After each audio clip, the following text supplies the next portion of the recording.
नमस्कार दर्शकों, मैं आर्यस अग्निहोत्री आप सबका स्वागत करता हूं। दर्शकों, आज हम बात करेंगे मकर राशि वालों के बारे में। मकर राशि वालों के लिए बहुत बड़ा बदलाव होने वाला है। शनि की साढ़े साती के अंतिम चरण में यदि जिन लोगों को अच्छे परिणाम देखने को नहीं मिले, उन लोगों के लिए ये 35 दिन 23 फरवरी 2025 से लेकर 29 मार्च 2025 तक बहुत ही खास रहने वाले। इस टाइम पर कहीं ना कहीं जीवन में बड़ा परिवर्तन देखने को मिलेगा।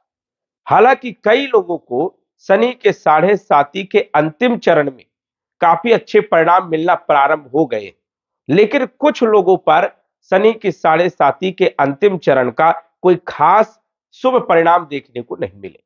जिन लोगों को अच्छे परिणाम देखने को नहीं मिले, जिन लोगों के जीवन में बहुत ज्यादा परेशानियां हैं, क्लेश है, आर्थिक स्थिति कमजोर है, मानसिक टेंशन या अन्य कई सारे क्षेत्रों पर जहां जहां पर शनि का प्रभाव था, उन क्षेत्रों पर अच्छे परिणाम देखने को नहीं मिल रहे थे, तो समझिए कि 23 फरवरी 2025 से उन लोगों के लिए अच्छे दिन प्रारंभ हो जाएंगे।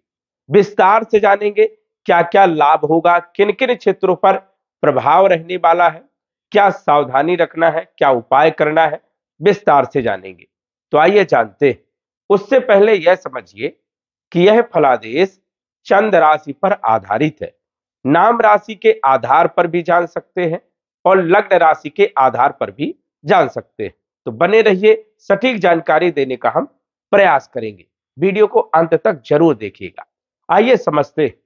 शनि आपके धन भाव में गोचर कर रहे हैं और शनि का एक रूल होता है कि शनि जहां पर विराजमान होते हैं, जहां के मालिक होते हैं, वहां के फलों में वृद्धि करते हैं। और शनि जहां पर देखते हैं, वहां पर अनिष्ट करने का काम करते हैं। मतलब शनि की दृष्टि खराब मानी जाती है। अब शनि आपके लगन भाव के मालिक है, धन भाव के मालिक है, तो स्वाभाविक है कि स्वास्थ्य बहुत अच्छा होना चाहिए, धन की स्थिति बहुत अच्छी होनी चाहिए, क्योंकि जिस भाव में ये बैठते हैं वहां के फलों में वृद्धि करते हैं। तो धन भाव में बैठे हैं, कुटुंब परिवार के भाव में बैठे हैं, तो कुटुंब परिवार में वृद्धि करना, धन में वृद्धि करना, यही शनि का काम है। लेकिन शनि अभी तक तीसरे चरण में कोई खास कुछ लोगों को, हालांकि कई लोगों को धीरे धीरे अच्छे परिणाम मिलना प्रारंभ हो गए हैं, लेकिन कई लोगों की स्थिति बहुत ज्यादा खराब है और धन से जुड़ी हुई समस्या भी चल रही है और हेल्थ से जुड़ी हुई भी समस्या चल रही है। ये क्यों चल रही है? क्योंकि जिन लोगों की परेशानियां अभी है, उन लोगों की कुंडली में शनि की स्थिति बढ़िया नहीं है, ये समझिए। यदि अभी भी शनि की स्थिति आपके लिए बेहतर नहीं है, अभी भी आपको अच्छे परिणाम नहीं मिल रहे हैं, तो समझिए कि आपकी कुंडली में शनि की स्थिति बढ़िया नहीं थी। लेकिन 23 फरवरी 2025 से जरूर अच्छे परिणाम देखने को मिलेंगे, क्योंकि शनि जो है अस्त हो जाएंगे। और जब कोई ग्रह अस्त होता है तो उसके कोई भी नकारात्मक प्रभाव देखने को नहीं मिलते। अब ये अस्त क्यों होते हैं? सूर्य के समीप जब भी कोई ग्रह आता है, राहु केतु को छोड़ करके, सूर्य के तेज को ग्रहण नहीं कर पाता, एक्सेप्ट नहीं कर पाता है, या सूर्य के पास इतना तेज है कि उस तेज को कोई ग्रह जो है संभाल नहीं पाता है।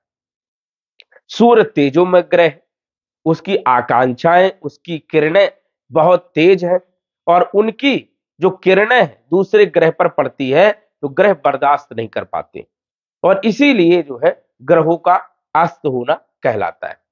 ग्रह मुरझा जाता है, अपनी शक्ति को प्रदर्शित नहीं कर पाता है, अपनी शक्ति को जो है प्रभावी नहीं बना पाता है और इसीलिए वो किसी भी प्रकार के ना तो वो शुभ परिणाम दे पाता है और ना ही वो अशुभ परिणाम दे पाता है, न्यूट्रल हो जाता है।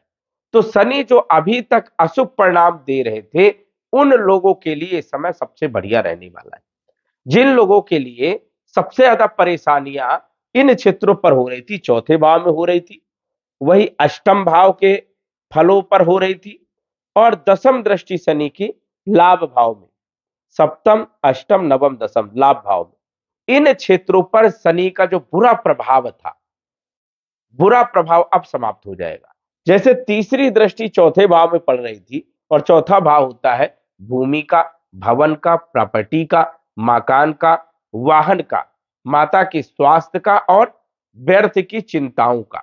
यदि व्यर्थ की चिंताएं थी, परेशानियां थी, टेंशन था, माता का स्वास्थ्य या परिवार को लेकर के कोई टेंशन था, या प्रॉपर्टी को लेकर के कोई टेंशन था, या फिर वाहन से संबंधित कोई परेशानियां चल रही थी, कंस्ट्रक्शन से जुड़े हुए काम कर रहे थे, या प्रॉपर्टी क्रय विक्रय नहीं हो रही थी, तो समझिए कि 23 फरवरी से ये काम आपके बनने प्रारंभ हो जाएंगे। क्योंकि शनि की दृष्टि यहां पर पड़ रही थी, इस कारण से आपके काम नहीं बन पा रहे थे, या फिर काम तो बन रहे थे लेकिन बहुत ज्यादा डिले हो रहा था, समय पर काम नहीं बन पा रहे थे। माता का स्वास्थ्य खराब था तो राहत मिलेगी, और भूमि भवन प्रॉपर्टी से जुड़े हुए कार्यों में आपको लाभ मिलेगा। सप्तम दृष्टि शनि के अष्टम भाव में पड़ रही है।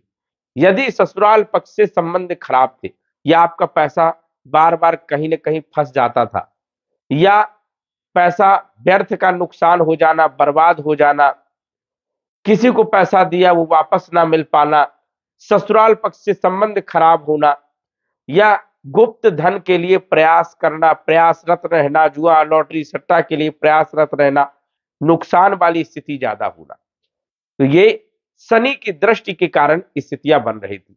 व्याधियां, परेशानियां, रुकावटें बहुत आ रही थी, कोई भी काम समय पर नहीं हो रहा था। ये इसलिए क्योंकि अष्टम भाव में शनि की सप्तम दृष्टि थी। शनि की दसम दृष्टि लाभ भाव में होने के कारण कोई खास अभी तक लाभ भी कई लोगों को देखने को नहीं मिला। हालांकि कई लोगों की कुंडली में शनि की स्थिति बेहतर थी, सामान्य थी, तो उन लोगों को कुछ न कुछ अच्छे परिणाम देखने को मिले। लेकिन जिन लोगों को अच्छे परिणाम देखने को नहीं मिले, उन लोगों के लिए 23 फरवरी के बाद जो है अच्छे परिणाम जरूर देखने को मिलने वाले। लाभ भाव में शनि की दृष्टि होने के कारण किसी भी प्रकार के कोई लाभ देखने को नहीं मिले। जहां पर हम प्रयत्न कर रहे थे, मेहनत कर रहे थे, संघर्ष कर रहे थे, और रिजल्ट हमको नहीं मिल पा रहे थे, आय हमारी स्थिर नहीं हो रही थी, आय जो है बन नहीं रही थी, या बन रही थी तो उससे कोई खास लाभ नहीं हो रहा था, गुजारा नहीं हो रहा था, कोई अच्छे स्रोत नहीं बन पा रहे थे। ये इसीलिए क्योंकि शनि आपकी कुंडली में खराब स्थिति में थे, और शनि की दृष्टि होने के कारण लाभ भाव में कोई खास लाभ देखने को नहीं मिला। प्रयत्न आप करते रहे, लेकिन अब शनि का कोई प्रभाव नहीं रहेगा दृष्टि का। शनि अब न्यूट्रल रहेंगे। अस्त होने के कारण शनि की कोई नकारात्मक शक्ति का कोई प्रभाव देखने को नहीं मिलेगा। इस कारण से ये जो 35 दिनों का जो समय है, ये आप लाभ उठाइए और आपको फायदा देखने को जरूर मिलेगा। ये स्थिति आपके लिए बेहतर है। शनि का कोई भी नकारात्मक प्रभाव आपके ऊपर देखने को नहीं मिलेगा, जबकि अन्य ग्रहों का सपोर्ट आपको जरूर मिलेगा। जैसे गुरु पंचम भाव में सबसे अच्छे परिणाम देने का काम करते हैं, और गुरु आपकी कुंडली के अनुसार से यदि हम देखें तो विदेश के मालिक है और पराक्रम के मालिक है। यदि आप विदेश जाना चाहते हैं, एक्सपोर्ट इंपोर्ट का काम कर रहे हैं, या विदेश में शिक्षा प्राप्त करने के लिए जा रहे हैं, तो ये समय सबसे बढ़िया आपके लिए रहने वाला है। वही यहाँ के जो मालिक है, पंचम भाव के जो मालिक है वो शुक्र है, और शुक्र उच्च राशि में गोचर कर रहे हैं, तो लॉ लाइफ के लिए भी समय ये सबसे बढ़िया है, फाइनेंशियल स्थिति के लिए भी समय सबसे बढ़िया है। लेकिन शेयर मार्केट में आपको ध्यान रखना है, क्योंकि राहु के साथ शुक्र की युति उतनी बढ़िया नहीं मानी जाती है, या तो लॉन्ग टाइम के लिए आप जो है इन्वेस्ट कर सकते हैं।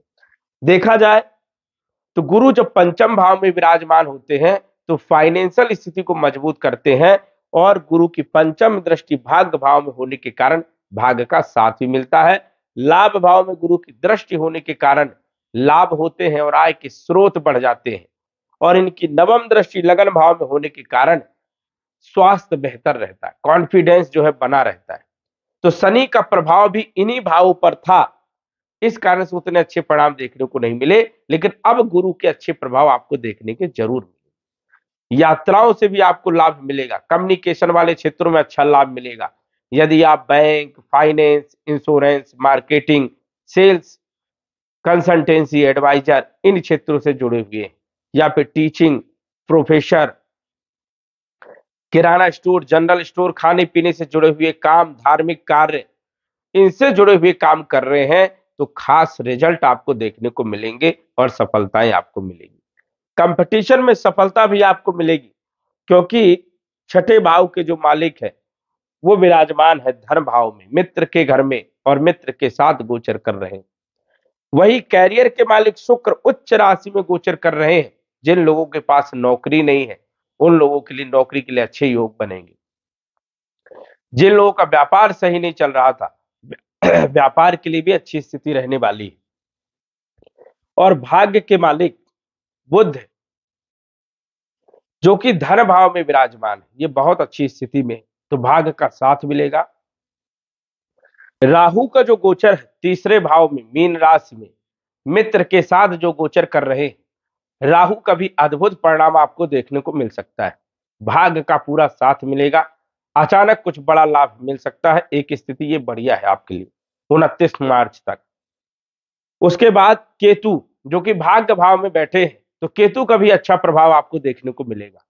मेन जो बदलाव होगा वो शनि का बदलाव होगा। यदि शनि से आप सबसे ज्यादा परेशान थे या शनि की महादशा चल रही थी, शनि की अंतरदशा चल रही थी और शनि आपकी कुंडली में अच्छे नहीं थे, तो ये उन लोगों के लिए सबसे बड़ा बदलाव है। उन लोगों को राहत जरूर मिलने वाली है, चाहे वो कैरियर हो, चाहे वो स्वास्थ्य हो, चाहे वो शिक्षा संतान हो, चाहे लव लाइफ हो, चाहे भाग्य हो, चाहे आर्थिक स्थिति हो, मानसिक स्थिति हो, पारिवारिक स्थिति हो, लाभ देखने को जरूर मिलेगा। और ग्रह को आप बेहतर बनाने के लिए उपाय भी कर सकते हैं। जैसे शनि कितना भी खराब हो, यदि आप दशरथ कृत शनि स्तोत्र का पाठ करते हैं तो काफी हद तक आपको लाभ देखने को जरूर मिलेगा। तो इस पाठ का उच्चारण भी आप करें, पाठ करें नियमित तौर पर, जिससे आपको आने वाले समय पर भी अच्छा लाभ देखने को मिले। तो दर्शकों, आज बस इतना ही। धन्यवाद। यदि आप अपनी कुंडली का विश्लेषण घर बैठे करवाना चाहते हैं तो दिए गए व्हाट्सएप नंबर से संपर्क करें। साधारण फीस जमा करके आप अपनी कुंडली का विश्लेषण फोन के माध्यम से घर बैठे ही करवा सकते हैं और जान सकते हैं अपने भूत, भविष्य और वर्तमान के बारे में। धन्यवाद। WhatsApp number 9479893911।